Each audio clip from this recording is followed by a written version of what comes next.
अस्सलाम वालेकुम ladies and gentleman, welcome to another episode of the podcast. आज के हमारे मेहमान अगेन एन एंटरप्रेन्योर, जैसा कि हमेशा होता है, and the reason behind it कि we want to share the people's journey about their success and about their motivation about their startups and business. तो आज के हमारे मेहमान मेहताब, अस्सलाम वालेकुम। वालेकुम अस्सलाम। कैसे हैं आप? अल्हम्दुलिल्लाह pretty good. Thank you. Alhamdulillah, I'm very good. So Mehtab has come from Multan. Thank you so much for coming and stopping by us. Thank you for having me. Most welcome. So basically, Mehtab, आप again you are an entrepreneur. So tell me about yourself. कहाँ से हैं, कहाँ से आपने अपनी education ली, और I was amazed कि आप गोल्ड मेडलिस्ट भी हैं। यूजली जो एंटरप्रेन्योर्स होते हैं वो नलायक होते हैं, ज़रा ड्रॉप आउट्स होते हैं नॉर्मल ये तासुर है बिल्कुल। लेकिन यहाँ आपने मार्केट ख़राब की है लोगों के पास जो बहाना होता है ना पढ़ने का अक्सर, कि जी मैं अपने स्टार्टअप में बिज़ी हूँ या अपने एंटरप्रेन्योरल जर्नी में बिज़ी हूँ, तो आपने उनके लिए ज़रा था मुश्किल रास्ता मुश्किल कर दिया है। अच्छा, let me make a journey first. Basically I belong to Multan सरज़मीन औलिया से हूँ। आई हस्ब मामूल जो मेरी फॉर्मल एजुकेशन है, आई स्टार्टेड स्कूल, मेरा पहले मुल्तान जेम्स रहा, फिर मुल्तान पब्लिक स्कूल रहा, and then Zameer public school से मेट्रिकुलेशन रही। एंड देन कॉलेज जो है हमारा पंजाब कॉलेज से था। एंड देन मैंने ISP से अपनी BScs डिग्री की, जो कि अगेन अब ये वो जर्नी है जब आप ग्रो कर रहे हो। तो I was not very shining student in school, I was obedient student सही। तो जब कॉलेज में आए तो नई नई आज़ादी मिली। अच्छा, story cutting, I guess obedient होना ज़्यादा ज़रूरी है as compare to shining student. Well, it depends on teacher कि उसको ओबीडियंट चाहिए या शाइनिंग चाहिए, स्कूल को क्या चाहिए होता है। बट आई वॉज, जो मेरे नॉर्मली रिमार्क्स रहे वो ओबीडियंट के रहे थे in school. And then college में आके वो आपको नई नई आज़ादी मिलती है, एंड आप का एक जर्नी आपको लगता है कि now you have grown up, तो फिर वो आप नई एक्सप्लोर करते हैं चीज़ें। तो वहाँ पे I won't say neither I was obedient and nor I was shining student. बड़ी ही मुश्किल से कॉलेज पास किया था। And then institute of southern Punjab Multan में एक इदारा है, वहाँ पे जाके हमने कंप्यूटर साइंसेस के अंदर एडमिशन लिया, बिकॉज वो एक हाइप चल पड़ी थी कंप्यूटर साइंसेस की, जो कि it's going on. And I guess that was 2005 to 10 का जो एरा था, इवन के 15 तक नहीं, ये तो आगे 2005 में तो ये एरा स्टार्ट हुआ था। और इफ आई रिकॉल तो वो एरा टेलीकॉम से स्टार्ट हुआ था। एग्जैक्टली टेलीकॉम पे एकदम लोग इंजीनियरिंग में टेलीकॉम, जिससे आप पूछेंगे आपके कज़न की अपनी विसिनिटी के अंदर आप देखें, जिससे पूछेंगे क्या कर रहे हो, टेलीकॉम इंजीनियरिंग, टेलीकॉम एवरीवन। तो वो एक मेरे जैसे स्टूडेंट के लिए ना वो एक ऑरा क्रिएट होता जाता है वहाँ पे। आप यू फील लाइक ना यार this is something you want to do. तो अगेन मेरी भी एस्पिरेशन वही थी, लेकिन जब हम यूनिवर्सिटी तक आए, उस टाइम तक कंप्यूटर साइंसेस काफ़ी हद तक यानी अपनी स्पेस बना चुका था। सो हमने कहा हम भी ये करेंगे भाई, सारे कर रहे हैं तो हम भी करेंगे। तो आई स्टार्टेड इन ISP, और पहला सेमेस्टर स्ट्रेट 4 GPA था। सेकंड स्ट्रेट 4 GPA, वाह। सेकंड डिक्रीज हुआ, थर्ड पे डिक्रीज हुआ, फोर्थ तक एहसास हो गया था गलती हो गई है, ये नहीं था भाई, I was not made for coding. अच्छा, अब वहाँ पे I consulted few of my teachers कि गलती कर बैठा हूँ, क्या करना है, 2 साल मज़ीद वेस्ट करूँ या 2 साल वेस्ट करके दोबारा से स्टार्ट करूँ कुछ और। जैसे कि यार एजुकेशन ज़ाया नहीं जाती, कंटिन्यू इट, मास्टर्स में चूज़ करना जो तुम चाहते हो। सो वहाँ कंटिन्यू किया, and during that BScs time I realise कि वो वाकई में वेस्ट नहीं गई थी। कंप्यूटर साइंसेस की एक सबसे खूबसूरत बात यह है, दे give you tidbits of every field. वो आपको मैकेनिकल भी सिखाते हैं, वो आपको इलेक्ट्रिकल भी सिखाते हैं, they give you knowledge about civil, they give you, मतलब क्योंकि आपने सॉफ्टवेयर डिज़ाइन करना, कल को किस फील्ड का करना है, you have no idea. So they give you tidbits of all fields. So during that journey I explored, I have those leadership traits. वो जो हमारे कुछ जो प्रोजेक्ट मैनेजमेंट थे, जब हमने वो कोर्स पढ़ा, वहाँ पे आई एक्सप्लोर्ड कि मैं मैनेजर टाइप बंदा हूँ, प्रोजेक्ट मैनेजमेंट करता हूँ, coding is not my area. I know how to get the code from the coder, but I don't know how to code. Exactly. So that's where I realise कि मेरा area क्या है. Then I was very good at financial accounting, जबकि मैं college में maths में बहुत मुश्किल से पास हुआ था. अच्छा. रीज़न बीइंग कि जब कॉलेज में आप पढ़ते हैं तो वो ट्रिग्नोमेट्री और वो इस तरह की सारी चीज़ें आती, वो नहीं होती मुझसे. फाइनेंशियल अकाउंटिंग मुझे समझ आती है.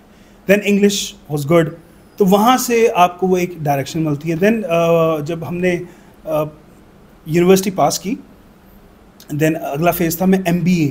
आई was thinking to complete an MBA. तो MBA के एडमिशन लेने यूनिवर्सिटी गया. वहाँ पे I came across an incredible name that was MS innovation and entrepreneurship. अच्छा, वो नाम इतना अपीलिंग था कि यार यही करेंगे बस, यही करेंगे, ठीक है. और मैंने एडमिशन टेस्ट दिया, जो उस टाइम यूनिवर्सिटी का जो भी टेस्ट था, वो एडमिशन टेस्ट दिया बगैर किसी तैयारी के. This was something which was very close to me now. अब वो जब एडमिशन टेस्ट दिया तो बिलीव मी, पहली लिस्ट में नाम आ गया और मेरी क्लास में मेरा रोल नंबर 1 था. That means I was the top candidate among that batch. अब वो मेहनत करके नहीं आया था. मुझे सारी ज़िंदगी अम्मा अब्बा और घर वाले सारे पीछे पढ़ते हैं ना, क्या पढ़ लो पढ़ लो पढ़ लो पढ़ लो, ये वो. Now this was the field जिसमें मैं पढ़ नहीं रहा था, I was enjoying rather, but वो हो रहा था, everything the pieces were coming together. तो फिर जब हमने वो किया, उस 2 साल के अंदर आई एंजॉयड अ लॉट.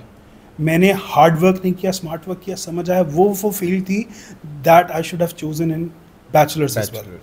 तो वो जो आप गोल्ड मेडल का जिक्र कर रहे थे, इस फील्ड में मिला और इस वजह से मिला कि जो मैं पढ़ता था वो कहीं ना कहीं इंप्लीमेंट हो रहा था, मज़ा आ रहा था सही करते हुए. तो दिस वाज माय एजुकेशन. सही. एंड इस वक्त जब आप when you were doing your masters, you had already started the business और नॉट? जी, मैं कर रहा था. I was 10 when my father passed away and I am the eldest among my family. तो being the eldest, I usually say I became a father of 3 when I was 10. अच्छा. अल्हम्दुलिल्लाह, and it's a brighter side of my life. Why? Because मेरा यकीन है अल्लाह पाक कभी भी किसी के कंधों पे उसकी ताकत से ज़्यादा बोझ नहीं डालता. और might be was preparing me for something I am today or I will become someday. So हमारी वालदा ने जो है अपना हमारा जो फॉर्मल बिजनेस था वो संभाला, and she took it over for 7 years. She looked after for it 7 years. और फिर I was in class 9th when I started visiting my office. हमारा फैमिली बैकग्राउंड जो है वो ऑयल एंड गैस इंडस्ट्री से था, पेट्रोल पंप बेसिकली था. तो वहाँ पे इट्स अ ब्लेसिंग आई से, जब आप when you look at past and you connect the dots, तो आई थिंक कि अगर कोई दुकान होती तो शायद मैं एजुकेशन ना कंटिन्यू कर सकता. एक कुदरत ने एक इस तरीके के पीसेस जोड़े हैं कि आई डोंट नो अल्लाह ने क्या बनाना है या क्या काम करवाना है, जिसके लिए मेरे वालिद साहब भी मुझसे छीने. तो दिस इज़ समथिंग. अब अगर तो कोई दुकान होती, कोई इस तरह का ट्रेडिशनल बिजनेस होता, तो शायद आज मैं इस तरह की बातें ना आपके साथ कर रहा था. तो आई वाज 9 जब. But I guess this is how your God creates your path. Yes indeed. वो इन्वायरमेंट क्रिएट करता है आपके लिए कि आपको वो ग्रो करना की अपॉर्चुनिटी एक देता है. इंडीड ऐसे ही है, बिल्कुल. अच्छा, तो ये हो गया ऑयल एंड गैस. तो how the hell this perfume business comes into existence? अच्छा, हम लोग ना क्योंकि शुरू से एक ना टैबू है यहाँ पे कि पेट्रोल पंप है तो बस वाह है. अगले बचता कुछ ना हो. बचता कुछ नहीं. और मैं ख्याल बचता भी कुछ नहीं है. पूछे कुछ भी नहीं बचता भाई. तो things were not going good. और उसके अलावा FMCG से जो लोग ताल्लुक़ रखते हैं, दे नो वेरी वेल कि FMCG के अंदर वॉल्यूम बेशक ज़्यादा होता है, margin are only 1 or 2% like that. तो सेम इसके अंदर भी ये प्रॉब्लम था. FMCG फील्ड इंडस्ट्री तो है, but there are no lucrative margins. So 2018 के अंदर while doing my research work, क्योंकि मैं MS के अंदर रिसर्च कर, you are taught how to do a research, how to make a market analysis. So when I was doing few of my things related to my business, conventional business, so I came across few things when I realized कि ये business आगे fall face करेगा. Oil and gas पूरी दुनिया में fall face करेगा. And it's 2023, you are facing yourself. अभी आप prices देख रहे हैं, आप electrical vehicles देख रहे हैं, ये तमाम वो चीज़ें हैं जो मैंने 2018 में महसूस की थी. That's when I realized कि I need to switch my industry. I need to go somewhere. अब क्योंकि luxury industry perfumes are considered okay, let me correct, perfumes were considered luxury industry. Currently this is necessity. अच्छा. Currently yes. So luxury industry में इस तरीके से step in किया हमने. Margins अच्छे थे, अच्छा लगता था, passion है मेरा, खुशबू passion है. मैं let me tell you कि I have missed most of my school and college classes उस मोटरसाइकिल वाले के पीछे जिससे अच्छी खुशबू आ रही होती मैं उसके पीछे जाता था. अच्छा. तो वो एक मेरा पैशन रहा. So when I came across this और मुझे ई कॉमर्स में स्टेप इन करना था. सॉरी, एक चीज़ आपने एक बड़े मज़े की बात की थी पिछले दिनों कि दुनिया के जो बड़े बिजनेस हाउसेज हैं वो क्या काम करते हैं. उसको उस एलिमेंट को कई लोगों को नहीं पता. ओके, आप दुनिया के कहीं से भी अमीर तरीन लोगों को उठाएं. If I ask you who's the most richest person of Italy, you'll take a name maybe. If I ask you who's the richest person of Hong Kong, you'll take a name. If I ask you what does Apple do, तो आप कहेंगे कि वो एक tech company है, वो iPhone बनाती है, मैकबुक बनाती है. This is not what they actually do. Why? Because they are lifestyle companies. LV, Louis Vuitton या लुई विटॉन जो नॉर्मली कहा जाता है, that is not a belt और bag making company. It's a lifestyle company. They provide you lifestyle and people crave for lifestyle. You don't buy an iPhone, you don't buy a MacBook just for the utility. You buy it to show the standard to people, to show that lifestyle to people. That we can afford it. Normally मेरी एक observation है, आप कोई भी iPhone का cover back case देखिए, वो अव्वल तो पूरा नहीं होगा, उसमें सेंटर में एक होल काटा होगा, उन्होंने एप्पल का लोगो विजिबल किया होगा. अगर तो कोई पूरा होगा तो वो एप्पल का लोगो लाजमी दिखाएंगे उसके अंदर से, या वो 3 कैमरे अब ज़रूर दिखाएंगे 14 Pro Max के. Reason being they want to show this is the lifestyle I have. So in my business I am not in perfume business.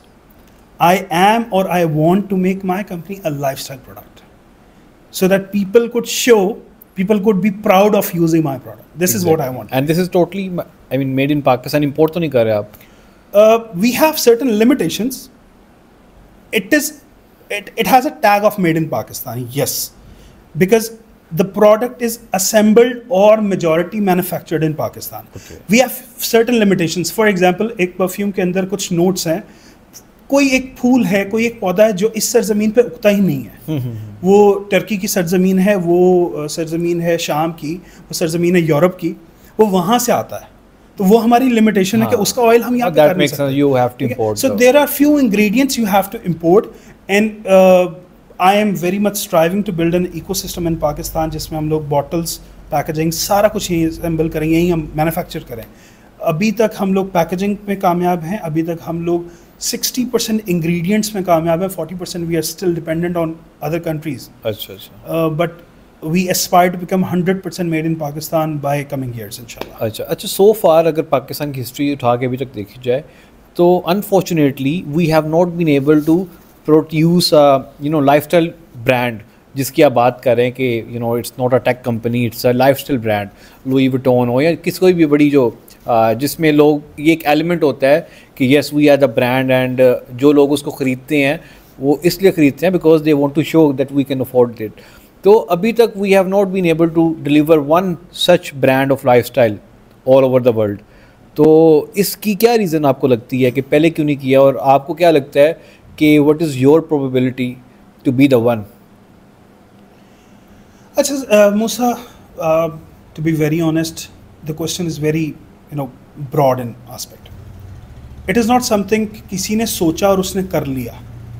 It needs to have a complete ecosystem. Unfortunately कुछ पाकिस्तान की policies नहीं साथ देती. Unfortunately कुछ यहाँ पे सोच नहीं है लोगों की. Unfortunately लोग रोटी कपड़े मकान से बाहर निकलेंगे तो सोचेंगे. To make a lifestyle you need to innovate, and to innovate you need to have that thought, artistic mind in yourself. अब एक शख्स जो कि कंसिस्टेंटली इस मजबूरी में, इस सोच में मुब्तला है कि मैं अपने घर बच्चों की रोटी कैसे पूरी करूं, वो किस तरीके से सोच पाएगा? सो आप जितने भी लाइफस्टाइल, जितने भी वेल डेवलप्ड कंट्रीज़ को देखेंगे, they have those artistic mind, those genius minds who doesn't really have the problem of economics who doesn't really have the problem of bread and butter. तो जब आप इस चीज़ से बाहर होते हैं तब आपकी चीज़ इस सोच पे डेवलप होती है. देन आपके पास एक इकोसिस्टम होता है, पॉलिसीज़ जो आपकी गवर्नमेंट की पॉलिसीज़ होती हैं वो इन चीज़ों को फेवर करती हैं. ऐसा नहीं है पाकिस्तान में किसी ने कोशिश नहीं की, बहुत सारे लोगों ने कोशिश की, but they fed up, they eventually got fed up. तो they had to move to another country, they had to switch their business, they ultimately sold out their business because policies नहीं थी, economics साथ नहीं दे रहे, expenses आपके ज़्यादा हैं. Why I am discussing जो हम FMCG business से अपना पेट्रोल पंप का छोड़, क्यों? Because policies are not in favor of the dealer. These are the constraints normally people face in Pakistan.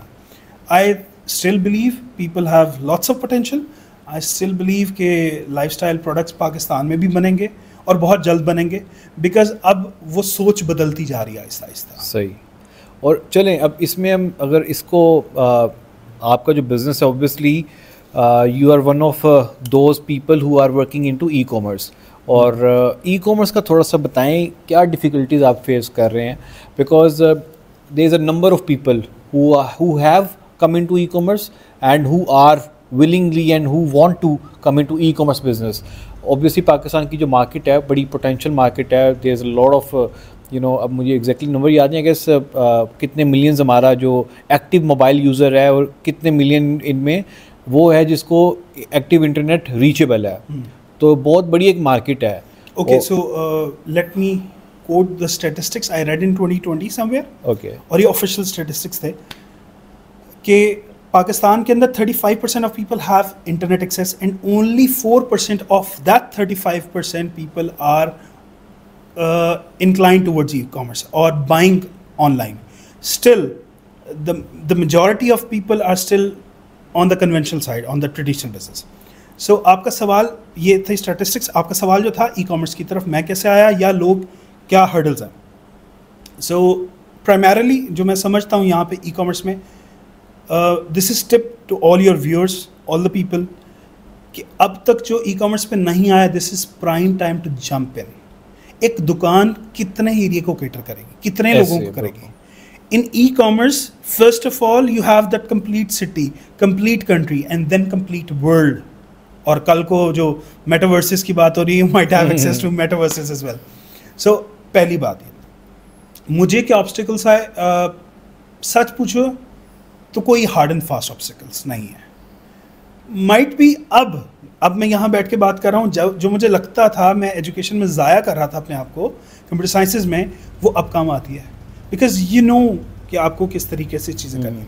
E commerce is quite easy आज के दौर के अंदर. It is very easy. You have internet access, you have YouTube, you need to learn how to make a Shopify store और a WordPress store. आपको एक e commerce store बनाना है, online अपने प्रोडक्ट्स को लिस्ट करना है, and you need to start selling them to the right audience with the right strategy. It would definitely take a time, जिस तरीके से एक नॉर्मल दुकान पे भी वक्त लगता है.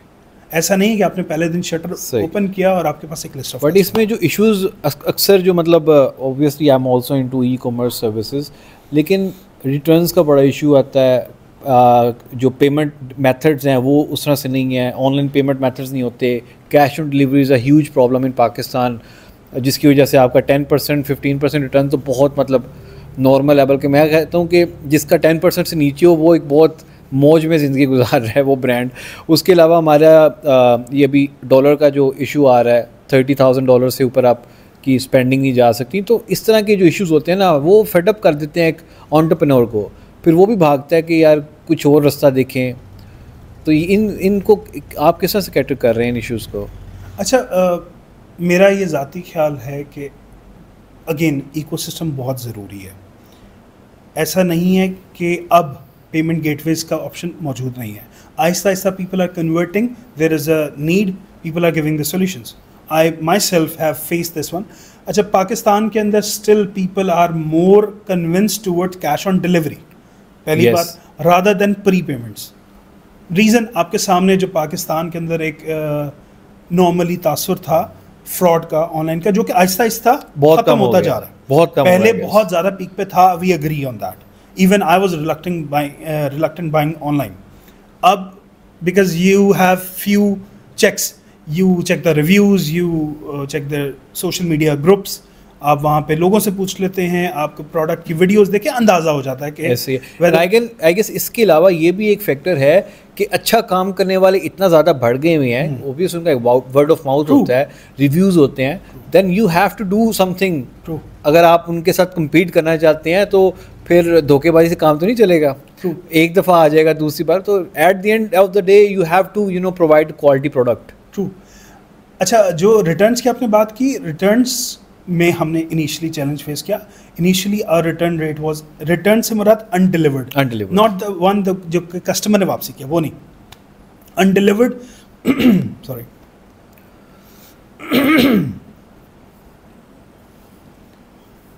अनडिलीवर्ड की जो रेशो हमारे पास इनिशियली थी दैट वाज 18%। देन हमने ग्रेजुअली चेक्स लगाना शुरू किए। आपको शॉपिफाई के ऊपर या फिर वर्डप्रेस पे डिफरेंट एप्लीकेशंस मिल जाएंगी जो कस्टमर का बाइंग बिहेवियर सेव करती है डेटाबेस में। तो अगर if there was a customer जिसके 2 ऑर्डर ऑलरेडी रिटर्न है, जब वो तीसरा प्लेस करता है तो एक वार्निंग क्रिएट कर देता है कि इसका कस्टमर, ये कस्टमर के पहले 2 हैं। आप फिर CBC करते हैं, CBC stands for call back information. तो हमने ग्रेजुअली अपने तमाम ऑर्डर्स के ऊपर CBC करना शुरू कर दी। We have a team now, we are developing a system जो कि व्हाट्सएप से ऑटोमेटिकली ऑर्डर वेरीफाई करेगी। So there are few things, solutions are coming. It's on you how you adapt them, whether you adapt them quickly or you take your time for that. तो challenges हैं, but उन्हीं challenges में बढ़ के ही तो business छुपा है। तो कह रहे हैं जो जीता वो सिकंदर, तो ऐसे थोड़ी है वो, there's a journey to fulfill। अच्छा, बहुत से लोग देखे, किसी को गाड़ी का शौक होता है, किसी को मतलब मोबाइल फ़ोन का शौक होता है, किसी को गैजेट्स का शौक होता है, आपको शौक है सेंट का, परफ्यूम का, और आपने उसी शौक को अपने प्रोफेशन में भी कन्वर्ट किया, एक ब्रांड बनाया, एंड विच इज़ माशाल्लाह आई शुड कॉन्ग्रेचुलेट यू कि इतने कम टाइम पीरियड में आपने काफ़ी अच्छा ब्रांड बनाया है। तो ये जो आपका पैशन था परफ्यूम और खुशबू को लेके, इस पैशन के बारे में बताएं। ये पैशन कब आपको लगा कि यार वाकई इसमें कुछ मैं कर सकता हूँ या करना चाहिए? Alright, so first of all thank you for congratulating me. और दूसरा ये है कि मेरे नज़दीक ये सुन्नत है, मतलब I feel why sent you के कोर रीजंस के अंदर चंद मेरे जो पिलर्स हैं। पहला, मैं ये सोचता था कि खुशबू मुसलमान की मीरास है। मतलब आपने बचपन से सुना, नबी पाक सल्लल्लाहु अलैहि वसल्लम खुशबू लगाते थे। जुम्मे के दिन आपको स्पेशली इंस्ट्रक्शंस दी गई हैं, आपको सवाब दिया गया है कि आप खुशबू लगा के। So why isn't there any company जो किसी पाकिस्तानी को तो छोड़े, मुसलमान की हो, जो कि इंटरनेशनल परफ्यूमरी में रिप्रेजेंट कर रही हो? नहीं है कोई, डिज़ाइनर में नहीं है, कमर्शियल में ज़रूर हो सकती है, डिज़ाइनर फ्रेग्रेंस कोई नहीं है। So why isn't there any designer fragrance मुसलमानों की? सो वो एक होता है ना, एक आपके अंदर जज्बा जागता है कि मैं करूँगा। सो ये मेरी एक पिलर ये था। अच्छा, माशाल्लाह। दूसरा, मुझे खुशबू का बहुत शौक है, बेइंतहा शौक है। जब तक जेब में जितने होते थे, जब पॉकेट मनी मिलती थी, बॉडी स्प्रेज लगाते थे। अच्छा। देन ग्रेजुअली परफ्यूम्स पे आप शिफ्ट हुए। देन आपको अंदाज़ा होता है कि there are waxes, there are अतर, देयर आर डिफरेंट थिंग्स। फिर वो तमाम शौक पूरे किए।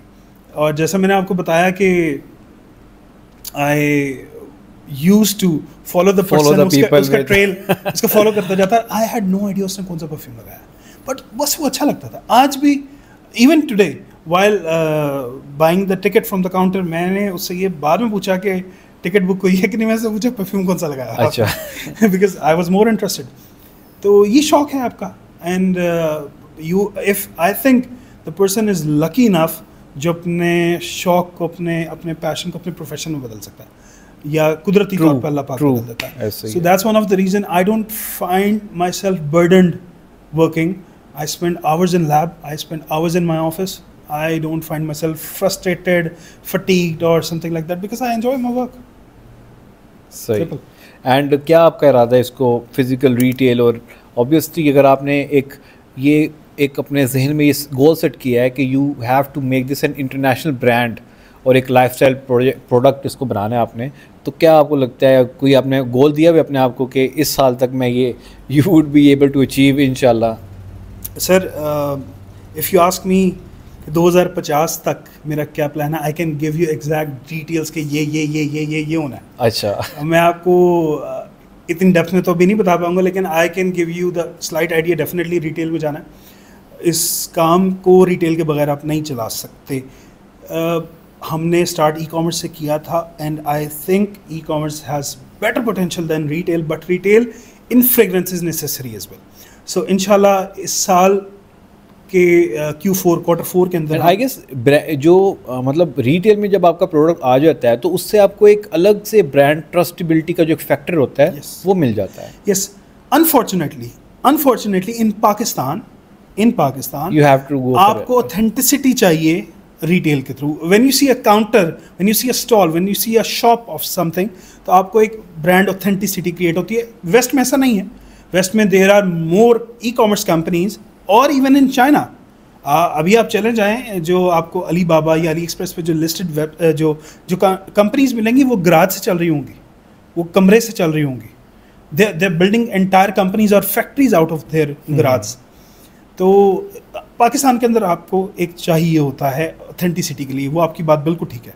सो इन Q4 हम क्वार्टर 4 से हम इसको स्टार्ट करेंगे इंशाल्लाह रिटेल की तरफ जाना, एंड टिल 2024 दिसंबर रिटेल एक्सपेंशन और गल्फ एक्सपेंशन में जाएंगे। It might be Gulf, it might be some other countries, but international foreign हमने जो है एक्सपोर्ट्स करनी है इंशाल्लाह। सही। चलिए, यूँ है कि अभी जो हमारा नेक्स्ट पॉडकास्ट है ना, वो आप रखेंगे हमारे साथ आफ्टर ओपनिंग 10 रिटेल्स इंशाल्लाह। ये डन हो गए हमारे साथ? That would be might be in December और माइट बी इन जब भी होगा, बस फिर हम एक रखेंगे और उस पर आपसे ना हम पूछेंगे कि रिटेल में अब क्या फेसेस इश्यूज को आप फेस कर रहे हैं, बिकॉज ई कॉमर्स को तो बताया आपने। Done. I would be very honoured. First of all I would I have to make my timeline. I need to reduce my timeline first. लेकिन इंशाल्लाह डेफिनेटली।